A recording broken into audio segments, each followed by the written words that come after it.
People in the Yukon were seeing red today, Liberal red, after yesterday's territorial election. The Liberals won power for the first time ever. They rolled over the NDP and almost wiped out the right-leaning Yukon party. Terry Malevsky is in Whitehorse with more on the results. Thank you. In the Yukon, everyone knows Pat Duncan. She's a former CBC sports reporter, a mother of two, and a former Tory, a red Tory, she says. Now, though, she's going to head the first Liberal government in the history of the Yukon. Yeah. Ladies and gentlemen, the next government of Yukon. It was a huge victory for the Liberals, who are definitely not clones of their federal cousins. For one thing, they're dead set against gun control, and that helped them with voters who were already mad at the ruling NDP over the Yukon's slumping economy. But while Pat Duncan is the toast of the Yukon, she found out when she checked the Globe and Mail that, as usual, Southerners are not paying attention. Mr. Duncan. The story called her Mr. Duncan, and that hurt. So long as they call me Pat and not Mr. Pat Duncan like the Globe and Mail, it would be fine.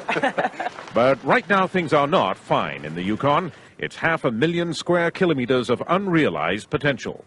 Unsettled land claims hinder investment, mining is in a slump, and the abundant wildlife could be a magnet for tourists if the Yukon weren't so far off the beaten track.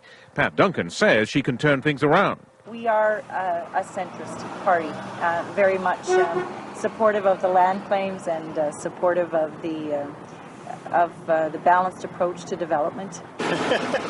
But die-hard Yukoners like Steve Watson want results. Out here on the windy Klondike Highway, everyone stops at Steve's for one of his Yukon-sized cinnamon buns.